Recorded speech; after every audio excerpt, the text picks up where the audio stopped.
Hey, Johnson. hello. Hey, Coach Ma. Oh, yeah.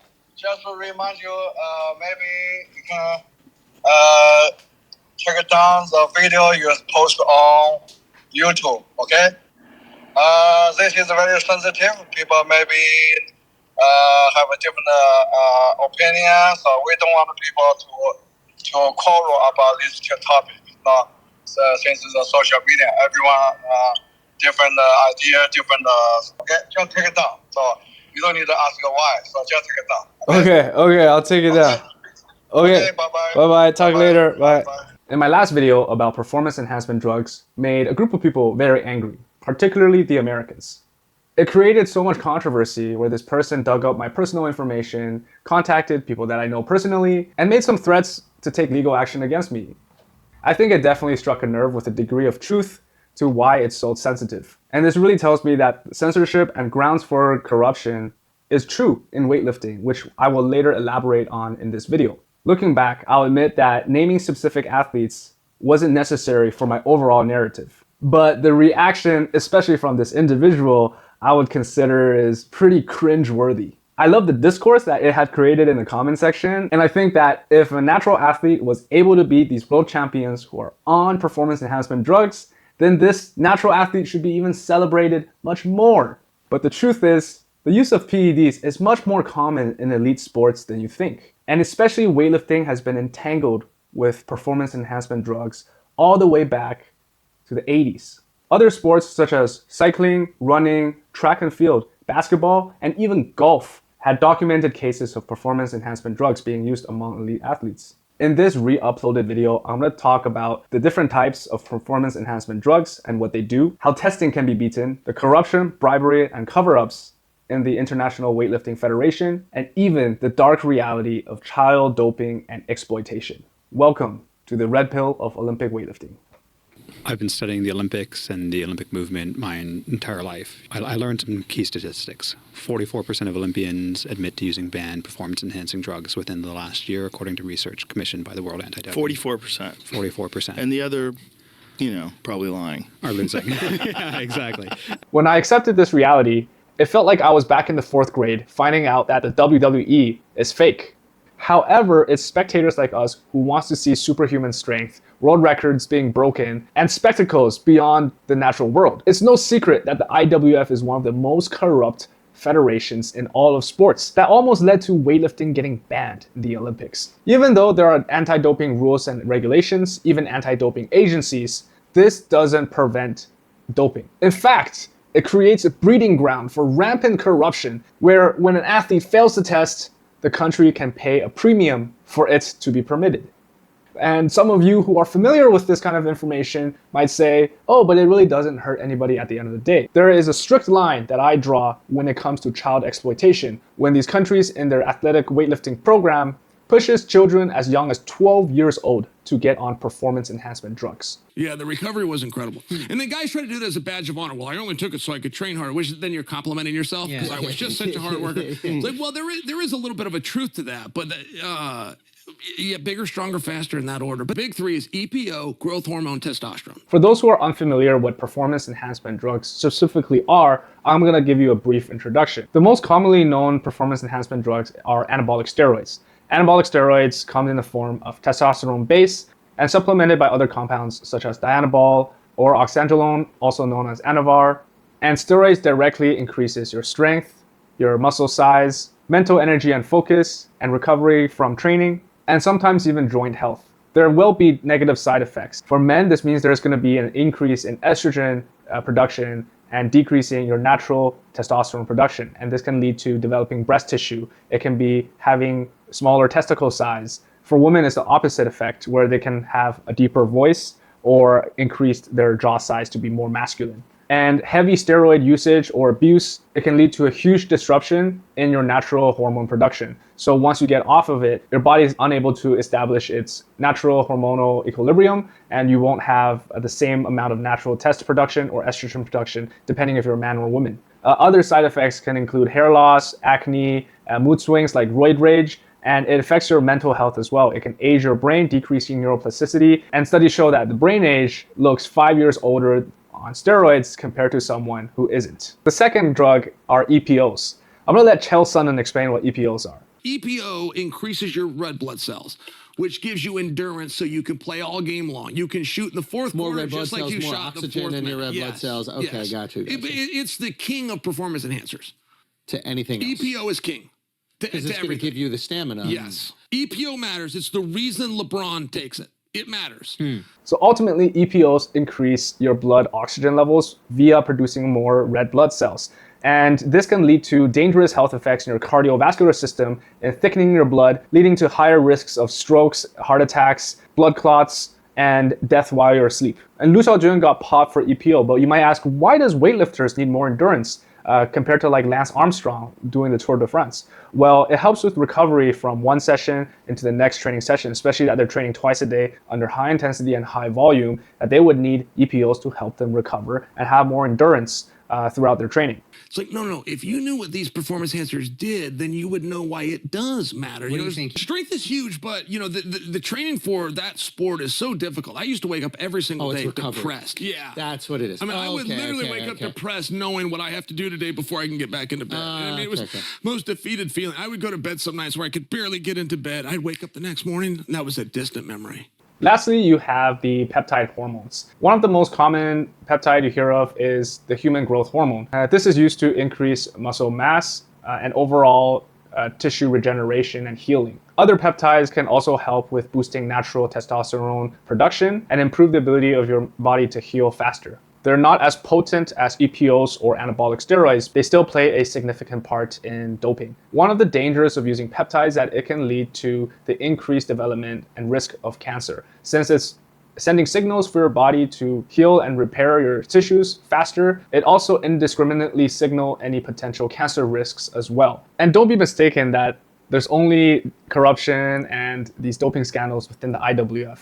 Most of professional athletes use it as well, and this includes the NBA, NFL, MLB, and even the PGA golf tours. But they keep it at a much hush-hush level, and you can argue that a lot of these sports are more tactical, strategical, where it doesn't really rely on the athleticism and performance of an individual athlete, but it still plays a significant role in the sport and the longevity plus the performance of the athletes. And I kind of don't blame them, because if they're playing a game every night back to back at a high intensity, then their body is going to be very, very damaged, and naturally it cannot endure this amount of loading. So there are three main videos that I've used in my research to make this video today. And the first one is The Secrets of Doping, How Russia Makes Its Winners. It reveals the secrets behind closed doors of Russia's athletic program and how it introduces doping to its athletes. Coaches nonchalantly pushes drugs to their athletes, knowing that if they don't take it, there will be someone else that will take it and take their place. And athletes who get popped for drugs can also be easily replaced. Most of you are familiar with the popular Netflix documentary Icarus. The documentary follows Grigory Rodchenkov, one of the former heads of Russia's anti-doping labs. He whistleblowers on Russia's athletic doping program and how the KGB was involved with manipulating samples for the Sochi Olympic Games. I highly recommend giving that a watch. And the last and most recent video was Lord of the Lifters, a documentary made by the German TV channel uncovering the corruption within the IWF. It also details the shady leadership of Tamas Aján, former IWF president, and how millions of dollars were embezzled into secret Swiss bank accounts. Also, they interview former Olympians on their experience with doping and the program within their country. Notably, an interview with Radikon Gonoy, a former Thai Olympic athlete who I've personally met, she talks about how performance enhancement drugs are pushed on to the athletes as young as 13 years old. But you may ask, there are anti-doping agencies and rules and regulations that prevent cheating using PEDs. So let's break down how they test for performance enhancement drugs. You used to know when the test was going to be. Then they come out with something called out-of-competition testing. They just show up to, what is this? This isn't within the rules. This is not within the protocol. I'm trying to cheat within the rules. That's right. I was trying to cheat within the rules. That's right. You're trying to make it's score better. honorable. Honorables. Anti-doping agencies will collect urine samples and blood samples. The urine sample would test for steroids and their metabolites, and also any stimulants and diuretics. Whereas the blood samples, they would test for hints of EPO and other traces of blood doping. Oftentimes, they would collect two samples, sample A and sample B. If the positive came out of sample A, they can confirm using a sample B. The most common way to bypass drug testing is for the athletes to go off of the cycle months before the competition to make sure all the steroids and the metabolites are out of their system. And it also depends on the quality of the drug, the purity. With high pharmaceutical technology, they can produce new compounds that have undetectable metabolites. For example, in the documentary Icarus, they noted that China was supplying most of the world with performance enhancement drugs in a quality that's so pure that is undetectable to any modern anti-doping tests. And when the countries were no longer able to get the pharmaceuticals from China, they were getting popped left and right from these anti-doping tests. And another way is more elaborate in swapping urine samples. They either use doppelgangers of the athletes, or in Icarus, the KGB was involved in an elaborate swapping of the samples with advanced engineering techniques and undercover spy networks. There are also bribes and cover-ups. In the McLaren Report, a detailed investigation on the IWF and its former president, they concluded that there were a lot of cover-ups where countries paid tens of thousands to hundreds of thousands of dollars to keep their Olympic eligibility. Now, I can imagine a wealthy country like China or the US or Russia can afford to pay the IWF a lot of money to keep their Olympic position. They found that Tamas Aján, the former IWF president, has embezzled millions of dollars into his secret Swiss bank account. Now I want to give you my speculation how doping is done in China. Of course, they have the technological advantage in their pharmaceutical sciences to give the purest drugs that's undetectable in modern anti-doping agencies. Before 2008, China was the biggest producer of anabolics. It was produced in a pharmaceutical, well-equipped, good manufacturing practice, no contamination, high qualities, and all these anabolics are coming to Europe, to United States. So my experience isn't direct with seeing this being actively done in front of me, but being involved in these China camps, I'm able to formulate kind of my own thoughts and opinions on how doping is done on a provincial level. For most athletes on the local level, when they're first entering and introduced to the sport, I don't think it's reasonable for them to give these young athletes, so around the age of 12 to 16-year-old, any drugs. Since their training is focused on technique and develop their natural potential, there's really no need to be that competitive in the beginning stages of their athletic development. And also, it's a lot of resource to give them drugs as well. You need constant medical supervision and the supply and administering these drugs on a daily basis. And at that young of an age, their parents would be opposed for them to take drugs as well. So at the foundational level, I don't believe doping is a common practice. Now, on the second level, the provincial level, I think there are going to be higher chances of athletes that are going to be doping. When you enter the camp, there are a lot of signs against doping, like anti-doping education. Serious to make it drug-free. But the reality is that there's probably doping happening. For the majority of the athletes, they're not on a high competitive level yet, meaning that they're not ranking top 10 nationally. They're still developing in their teenage to early 20 years. I don't think many of them would do steroids. But there are athletes who are over the age of 25 are chasing that top level position. They've probably already placed top 10, that there's a higher potential in their career growth, which they will definitely use performance enhancement drugs to their advantage. So it's not an open practice for everybody have the knowledge of using performance enhancement drugs, but rather it's on the advisory of these coaches for them to allow athletes to do performance enhancement drugs. Most of these coaches were former world champions, so when they were athletes, they were on a very high level already. And probably they've done steroids themselves and know the consequences and the risks associated with doing steroids. Taking steroids doesn't automatically guarantee that you will succeed and become champion. It's part of the equation, but not all of it.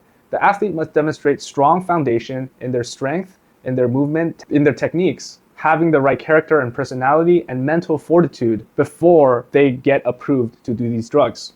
Whereas other countries from those videos are much more nonchalant in pushing steroids onto their athletes. And pragmatically, having a base of 60 to 80 athletes and providing all of them steroids is a medical nightmare. It will cost a lot of money, not only in the supply of drugs and administering of these drugs, but also the health checkups, making sure that it doesn't have any long-term health detriments and injuries related to performance enhancement drugs. So I think the most commonplace performance enhancement drugs are pushed upon is these top 5 ranking athletes on a national level that are trying to fight for the next spot to be on the national team.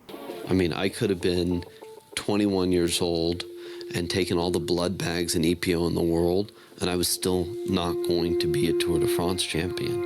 It doesn't matter. But I don't think it takes away the credibility of the Chinese weightlifting system. There's tons of beauty in it, like in my Chinese weightlifting explained video, that I still find it fascinating and in awe, especially the technical perfection in Chinese weightlifting technique. There's a skewed narrative in the Western media that tries to take away the credibility of the Chinese athletic system, as we see more and more gold medals being won by Team China. 为什么中国运动员有这么快的时候要被质疑？菲尔普斯他拿到8块金牌的时候，为什么没有人敢去质疑他？莱德基从2012年到24年称霸了这么多年的长距离，那为什么没有人去质疑莱德基呢？ But why don't we have the same criticism towards the American Olympic teams, where they're still dominating the medal count? And I don't think that performance enhancement drugs is bad in its nature, although there are risks associated with it. But under the proper medical supervision and being done the right way, I think performance enhancement drugs aren't only beneficial to athletes, but it promotes longevity and health in normal people like you and I, who are just hobbyists, who are looking to feel better, who are looking to move without pain. And lastly, I want to talk about the enhanced games. Next year in Las Vegas 2026, they'll be hosting a competition that involves Olympic weightlifting, track and field, and swimming.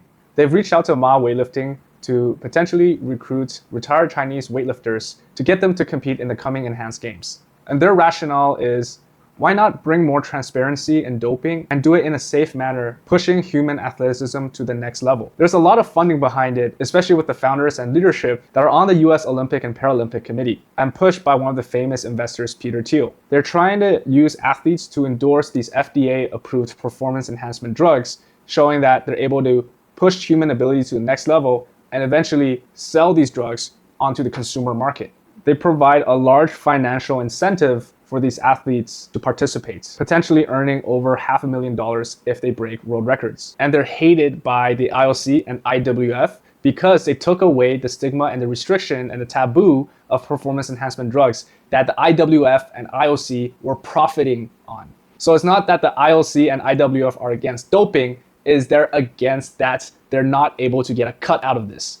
But my honest opinion is I don't think it will grow too much in the next 2 or 3 years, because most people don't know about performance enhancement drugs and they really don't think about it at the end of the day. And when you get pharmaceuticals involved, it comes with a mess of a lot of ethics and medical complications. They have a very strong team of lawyers to cover themselves legally, although providing a lot of medical supervision and attention while the athletes are taking these performance enhancement drugs. But I still foresee potential harms and risks, especially given the financial incentives pushed to break world records, that it can be detrimental to their health, leading to potential abuse. And especially in the US, the medical system is not set up for the general population to be taking these drugs. Look at how much healthcare costs. And look how much medical corruption there are already in the United States. So in closing, I think the enhanced games are worth a try, but I doubt its long-term growth. I think it's gonna fade within the next 2 to 3 years. I think where I draw the line in the use of performance enhancement drugs is in youth athletes. We see this with this transgender LGBTQ movement involving kids to medically transition into a different gender through hormone therapy.